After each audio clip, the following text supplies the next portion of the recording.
Hello, everybody. My name is Graham Elwood, and you are watching the Political Vigilante. So this just happened today. Absolute Red Alert journalist Glenn Greenwald charged with cybercrimes in Brazil. And I just want to, we're going to get into what exactly happened. And first of all, here's Glenn's response, because I hate it on the corporate media when somebody gets charged who probably is innocent. They paint them all guilty first, and then they show their response. So I think Glenn Greenwald is innocent. And here's his response on Twitter. Regarding the criminal charges brought by the Bolsonaro government, it's a grave and obvious attack on a free press bought by a far-right judge. We're going to defend a free press, not be intimidated by authorities abusing their power. The reporting will continue. And he also released a video, which I'm going to show in a second. And what also happened is Jen Robinson, who is Julian Assange's attorney, said this is appalling. Brazil charges Glenn Greenwald, apparently following U.S. theory in Assange case, prosecuting for publishing info that others obtained unlawfully and standard communications with sources on why it's a dangerous precedent. There's an article in the New York Times that I'm going to go into in a sec, but I want to bring here from Action for Assange. She's been on the show before, Taylor Hudak. Taylor, how you doing this evening? I'm doing well. Thanks for having me on. Thanks for taking the time out today. So obviously you brought this to my attention, and we're going to get into the specifics of the charges of how basically Glenn Greenwald has uncovered corruption within the Bolsonaro, who's a right-wing leader, and they're targeting him. But why is this so important? Explain to our viewers why it's so important and how eerily similar the charges are with regard to Chelsea Manning and Julian Assange.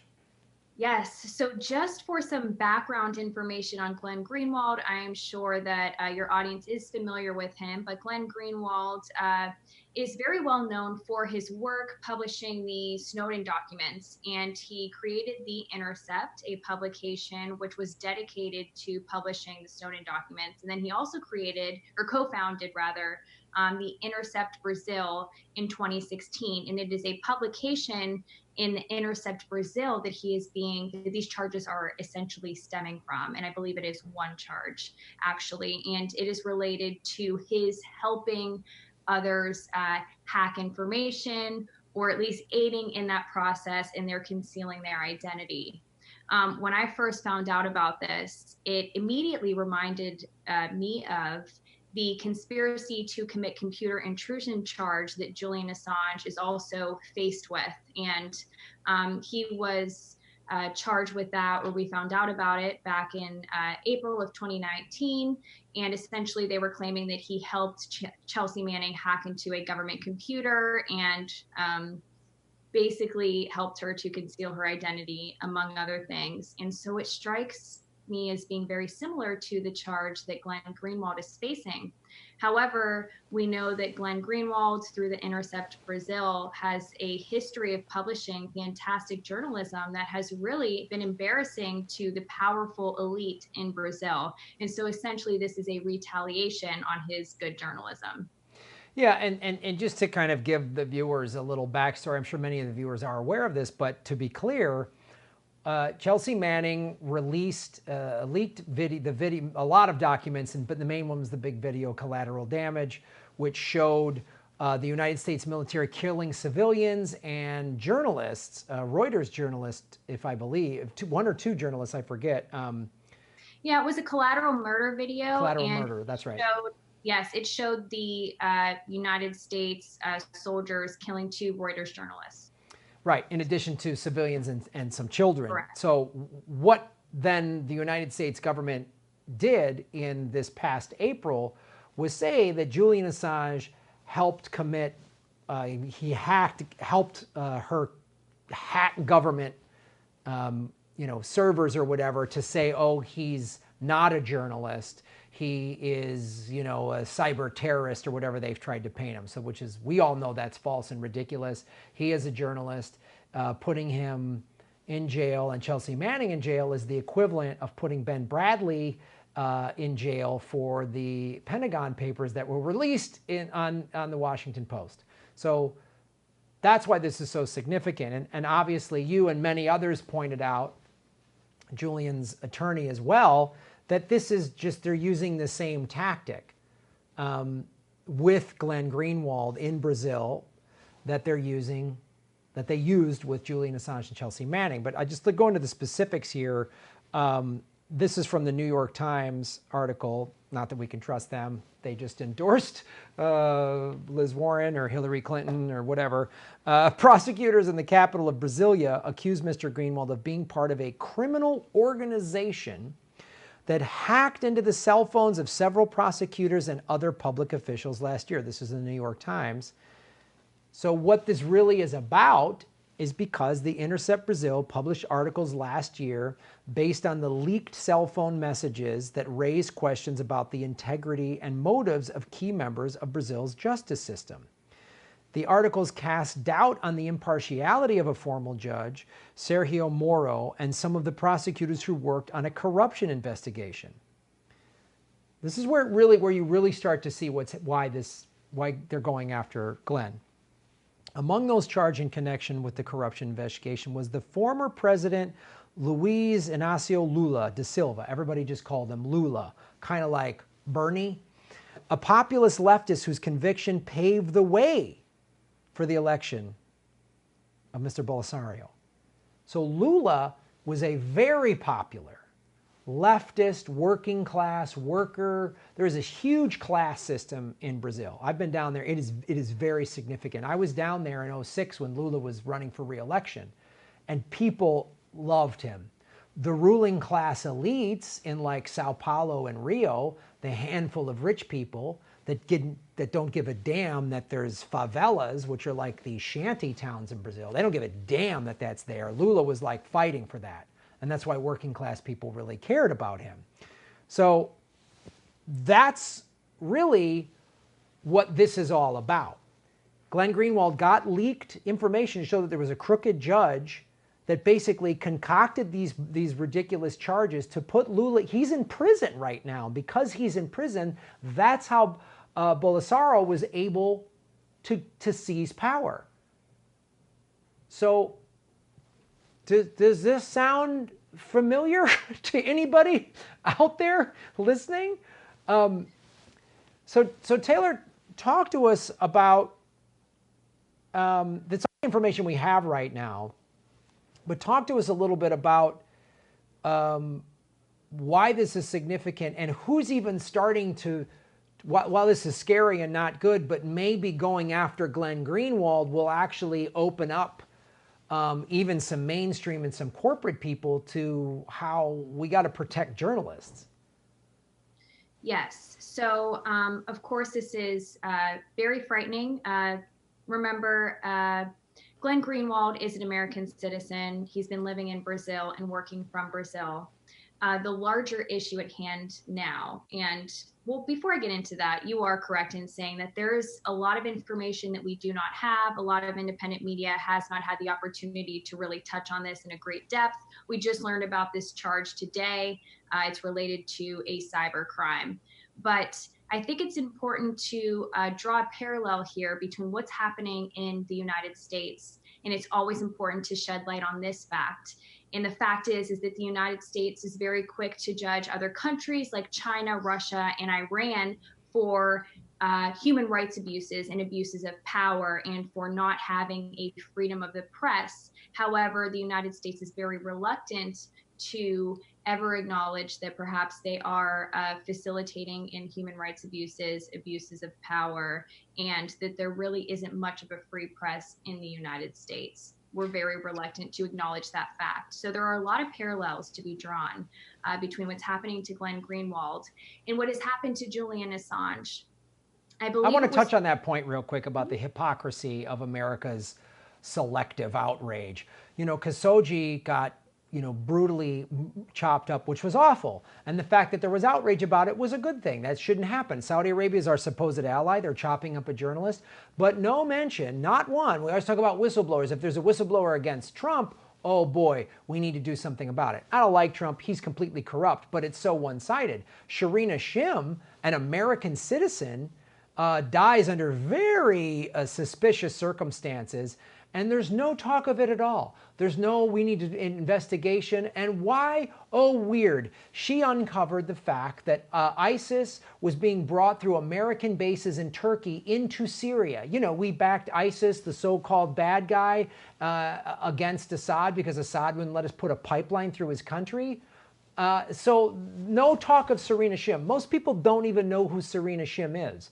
I didn't know who she was until Susie Dawson told me about her. So I tried to get the word out about Serena Shim, and that's how they do this. And Bolsonaro, guess what? The CIA backed him. Why? Because he's letting corporations do whatever they want in the Amazon. He's letting them set the Amazon on fire. Lula would never let that happen. So the CIA helps Bolsonaro put Lula in jail.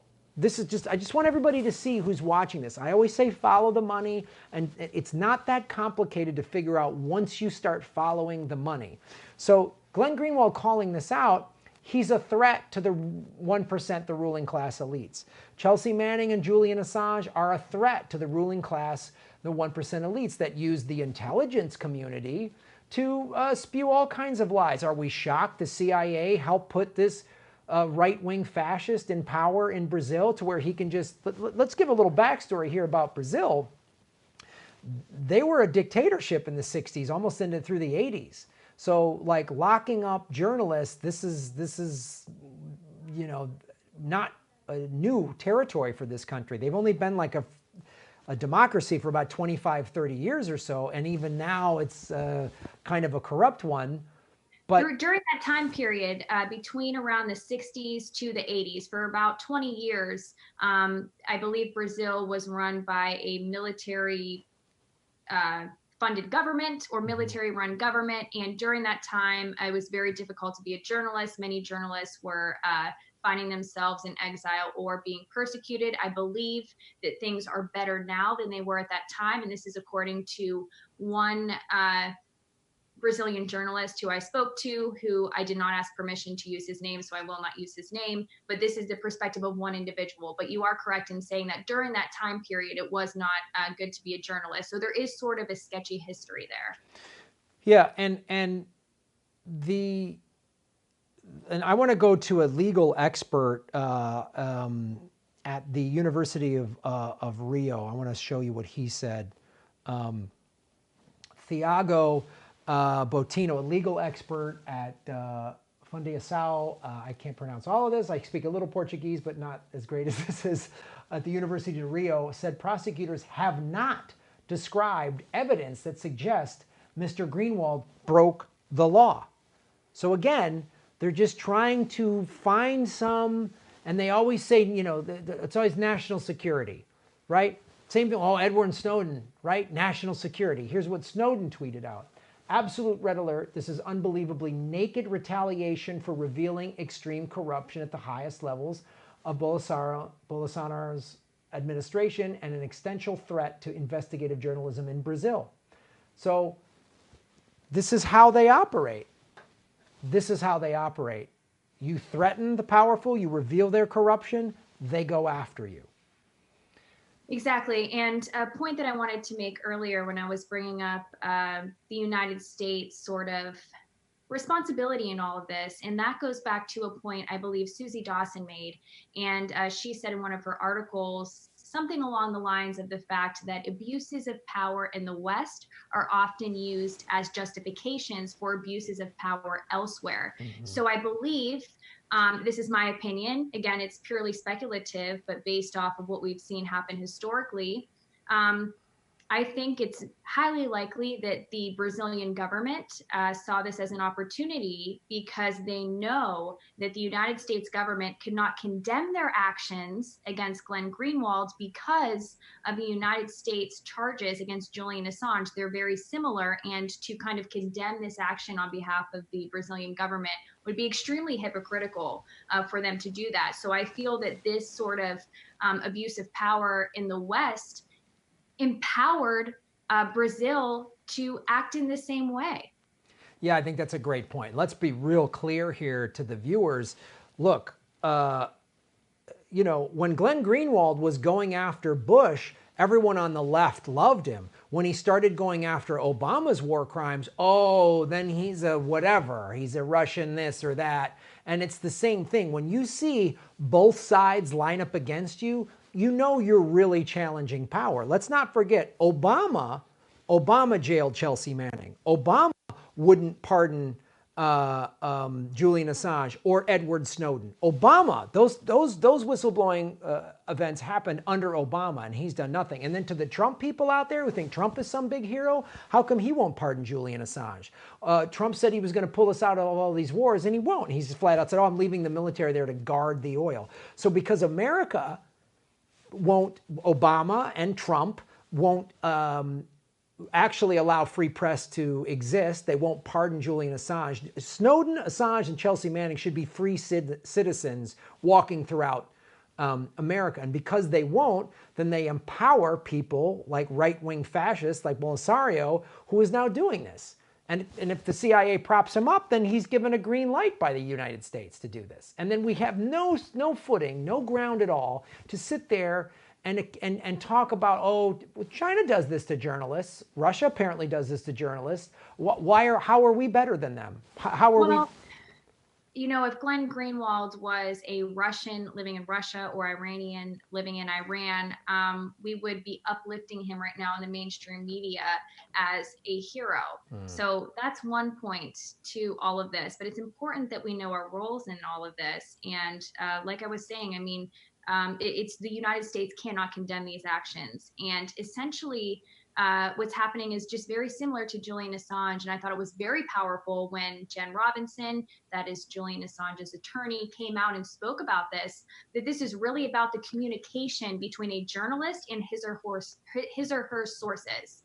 And trying to make that process or make fundamental portions of that process criminal is extremely dangerous to our press freedoms in the United States. Mm-hmm. Yeah.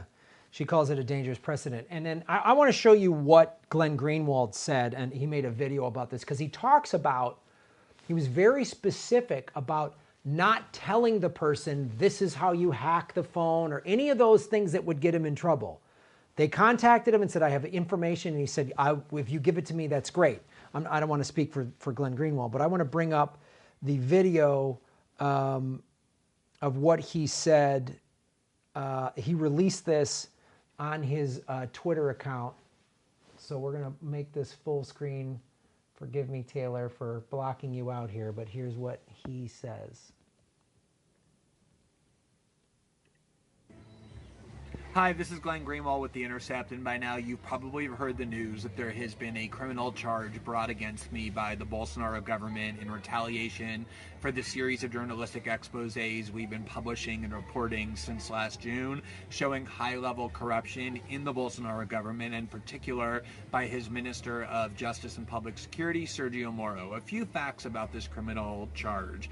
First is that, as you probably know, the Bolsonaro government, President Bolsonaro, multiple members of his government simply don't believe in a free press. They don't believe in press freedom. They don't even believe in democracy. They've repeatedly and explicitly praised the military dictatorship that ruled the country until 1985 as a superior form of government, and this is all about ushering in that level of repression. Secondly, the prosecutor who brought the charges just a couple of months ago unsuccessfully tried to bring similar charges against the head of the Brazilian Bar Association, who criticized Minister Sergio Moro, and he tried to claim that that criticism constituted a crime in Brazil, and it was rejected by the courts. He's obviously somebody abusing his prosecutorial power to punish the political enemies of the Bolsonaro government. Third, the federal police conducted a comprehensive investigation of our reporting, of our sources, and concluded in a report published just a couple of months ago that everything shows that I never committed any crime. Much to the contrary, I always exercised what they called the highest level of professionalism, caution, and responsibility in ensuring that I was doing my work as a journalist and never got anywhere near a crime. We're going to defend a free press like we always have. We're not going to be intimidated by the Bolsonaro government. I'm continuing right this very minute to work on our next series of stories. This is an attack on Brazilian democracy. So that is basically, that's what he said. This is, I mean, and I just say, as we bring Taylor back on the screen. Look, that just tells you, I don't know Glenn Greenwald personally, but I love his reporting. And just look at how point for point, black and white, fact-based, the Brazilian federal government did an investigation and said he conducted himself at the highest standard. And Bolsonaro, he, as he said, wants to go back to the military dictatorship where they can do whatever they want. So I think this is important for anybody in America, first of all, to pressure the American government. I've had you on the show before where you outlined all the Democratic candidates, and so far Tulsi Gabbard is the only one that has said she would pardon Julian Assange. Bernie Sanders still won't. Which I've gotten a lot of heat for that, Graham. Too bad. It.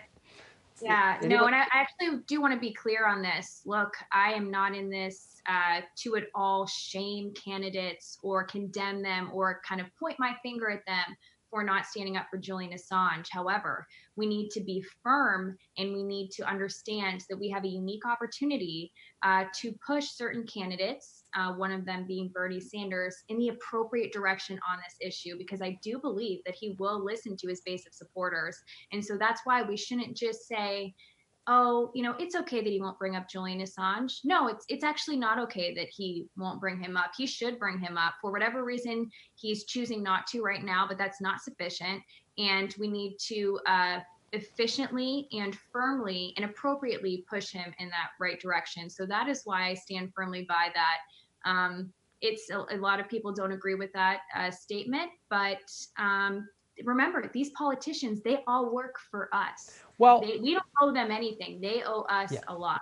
You're absolutely correct. Explanations. They owe us policy explanations and all of that. And you're absolutely correct. And especially with somebody like Bernie and Tulsi, because they do not take any corporate money. They don't have billionaires and big corporations donating to them, telling them how they can and cannot think. So they actually really care about what their constituents think. As I agree with like AOC and some of the other members of the squad. I think they firmly believe that they represent their constituents and their donors. The donors are us. I've donated to Bernie and Tulsi and Mike Gravel. Those are the candidates I've donated to. I won't donate to the Democratic Party, and I won't donate to just whatever, like vote blue Magoo. I'm not going to vote to that dumb whatever. And so you are right. And if you are a big Bernie supporter, as I am, you need to say, and not flip out, I hate you, Bernie. But this is a legitimate thing to hold them on. Say, look, Bernie, you need to speak out about Glenn Greenwald and how this isn't right, and also Julian Assange, because you bring up such great points. If he's an American living in another country. If Glenn Greenwald was in Russia right now, and Putin just did some stuff, I'm not up to speed on it, but he's really shaken up his government, and of course people in the West are saying he's trying to grab more power. If Glenn Greenwald had leaked emails or leaked voicemails about corruption within the Putin government, and Putin was charging him, our media would be going 24/7 American journalists attacked by former KGB agent Vladimir Putin. They would be going fucking bananas. And so why are we silent about this guy? Yeah, you're exactly right. And I want to credit independent journalist from New Hampshire, Dak Rouleau of overwritten.org. If you believe that Bernie Sanders has shown support for Julian Assange, you are actually incorrect in that statement. Check out Dak's video on his YouTube channel. He questioned Bernie Sanders face to face, and Bernie did fail to respond to that question. He just did not respond to it. On another note, though, as far as the repercussions we can expect if Julian Assange is extradited, tried, and convicted in the United States, I can assure you we will see many, many more Glenn Greenwalds in many more situations just like this and even worse. All over the world. It's so important. And if you care, whatever your issue is that you care about, be it climate change, if it's income inequality, if it's healthcare, the reason we know we need to solve these issues is because we have access to truthful information. And we have to have access to truthful information to know there's a problem, to be able to fix it. And that is why you should support Julian Assange and support Glenn Greenwald, because they provide us with truthful information so we even know there is a problem to address. If we don't know there's an issue, then it doesn't even matter. So that is why this is such an important topic to be talking about. That's an excellent point. Like, climate change is my big issue, but if we don't have people leaking the corruption of the oil companies and the politicians that they bought, if I don't have people like Glenn Greenwald or Julian Assange leaking those documents out there, how do I know that they're corrupt? I can't believe MSNBC or CNN or Fox News because they'll cut to an ad from Shell Oil. So you bring up a great point. And, you know, Bernie, for me, not saying he's going to pardon Julian Assange, that's not a reason for me to bail on Bernie, but it is a thing I want to hold him accountable for. It is a thing I want to push him for. Look, he above all people, him and Tulsi, I believe, are very susceptible to pressure from their base in a good way, not in a like flip-floppy, wishy-washy way, but in a good way, because remember, Bernie was like, oh, he didn't speak up much about Venezuela. And a bunch of ours were like, wait a minute now, this Guaido is a CIA puppet. This is ridiculous. Not that Maduro's some saint, but Bernie changed his tune on that. You know, so you bring up a great point, Taylor, and everybody out there. We're going to be following this as closely as we can. I suggest, if you don't already, to follow Glenn Greenwald. His at G Greenwald is his Twitter handle, and stay up to speed on all of this. Taylor, any final thoughts from you? Yeah, so I know that you also wanted to touch on another topic for tonight, but basically what I wanted to say was, I hope that, you know, we're outraged about this right now. We're outraged about this today because it happened today. But I hope that in the coming days and in the coming weeks, something else, you know, doesn't happen that kind of takes over, and that's all we're talking about. And then we completely forget about Glenn Greenwald. What could you possibly be talking about? You mean like a former Secretary of State suddenly having some new dumb documentary and going out and saying dumb crap? I'm just picking stuff off the top of my head. It's not that I'm going to do a completely separate video that we're going to discuss. But anyway, I'm just throwing stuff off, or some fake sexist conversation with Bernie from a year ago, like that just suddenly bothers you the day before a debate? Is it? Yeah, no, that's exactly what I'm talking about. I really just want everybody to keep the pressure on about this issue. Don't let other issues kind of take over. We can multitask and we could focus on various aspects of our society that we want to fix and that we want to make better. Thank you so much, Taylor. Tell us, everybody, how they can follow Action for Assange and your work that you're doing over there. Yeah, thank you so much for having me on to talk about this. And I really appreciate that you continue to cover these issues and continue to talk about Julian Assange. You can follow me on Twitter @_Taylor Hudak. And I'm also the co-founder of Action for Assange. You can follow us on Twitter @action_4 Assange. We have live vigils every Wednesday evening at 10 p.m. Eastern Standard Time on Action for Assange YouTube channel. So do check that out if you're interested in issues related to free speech, free press, and Julian Assange. So there you go, everybody. That's Action for Assange, is the resource to get up-to-date information about Julian Assange. I know they're going to try to go. They are, I believe you're going to London for his extradition trial in February. There's a GoFundMe or something like that, or? Yes, we do have a GoFundMe. We are so grateful for any amount of donations that we receive. Essentially, what we're trying to do is that there's 4 of us who co-host these vigils. Steve Poikonen of Slow News Day Show and I intend on going to London to actually cover this extradition hearing, because he and I both have a journalism background, whereas Christy and Andrew intend on holding peaceful protests and demonstrations in Washington, D.C., and we are just looking for funds to kind of help us make this happen. It is expensive to get plane tickets to go to London, and then also to go to DC. So any amount of donations is very helpful. It is on our, you can find that on our Twitter page, but we're grateful for any amount of help we can receive. And then also just circulating that link is extremely helpful. And Like I said, I'm traveling with Steve Poikinen, a good friend of mine, my co-host. He also has his own show. He is one of the funniest people I know. Do check out his channel if you have not already. It's Slow News Day Show on YouTube. Yeah, and I'm going to try to go myself because I saw that the plane tickets and stuff were pretty cheap. If I can make it, I'll try to link up with you guys. So one fan of mine has said, I'm not going to do a GoFundMe and all that because I did that for my Russia trip and I got to finish that documentary, which is getting done. I just spoke to the editor. But I do have a PayPal button, a Venmo, and a P.O. box.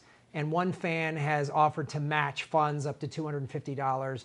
It'll take me about, $1,200 to $1,500 all in to go there. If I can, I know it's short notice, but if somebody really wants to support me to go out there to cover the Julian Assange trial, I will, and I will meet up with Action for Assange, and we'll get as much information as possible. At the very least, Taylor will be checking in with us from London. So check that out. Taylor, thank you so much. The links to Action for Assange and everything will be in the show notes. And thank you, everybody out there, for watching. Like, share, and subscribe. Ron Placone and I, the Progressive Comedy Tour starts January 25th in Santa Clarita this Saturday. And we're going to Arizona and Florida and all over the place. All of our tour dates are at grahamelwood.com. Thanks for watching. Shave your knuckles for justice. You're all making Gotham great again.